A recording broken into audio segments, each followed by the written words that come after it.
नमस्ते भैया, अभी हम जा रहे घूमने। ये सब किसने दिया है भैया? बाबा साहेबांनी दिलंय। राम कोण आहे? कोण आहे राम? कोण आहे? कोण आहे राम? गांडीत टाका त्या रामाला. हाय तरी का राम? असेल तर सांगा बरं का. आम्ही कुठे माहितीये का? आम्ही अशा गावात जिथे रामाला मानतात आणि तिथे आम्ही काय करतोय? संविधान भाई, संविधान.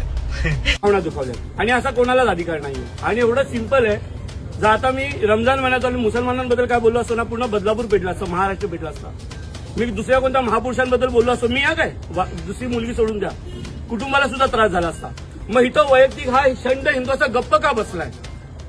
बघा, जर कोणत्या हिंदूने जाणून बुजून काय खाजवलं असतं, प्रभू श्री राम काहीतरी चुकीचं बोलले असते तर गोष्ट वेगळी होती. आताही सगळ्यांचे शरीर बारीक झालेत, अजूनही घाबरलेलो आहे. अजूनही तू हिंदू एकजूट नाही, कोणी पुढे यायला तयार नाही बोलायला. अरे घरात घुसतील होते आपल्या, हिंमत कशी काय झाली बोलायची? अरे तू श्रीमंत आहे, चांगली गोष्ट आहे. परमपूज्य डॉक्टर बाबासाहेब आमच्यासाठी पण आदरणीय वंदनीय राहणार, शेवटपर्यंत राहणार. आणि परमपूज्य डॉक्टर बाबासाहेब आंबेडकरांनी कधीच सांगितलं नाही की तुम्ही कोणाच्या तरी भावना दुखवा म्हणून. पण तुम्ही असं भावना दुखवत असेल आणि काय शब्द आहेत ते. पोलीस प्रशासनाने याच्यावरती पूर्ण कारवाई केली पाहिजे. तिच्यासोबत असलेल्या लोकांवरती पण कारवाई झाली पाहिजे आणि तिचे पूर्ण मोबाईल रेकॉर्ड चेक केले पाहिजे की तिला कोणी सांगितले काय.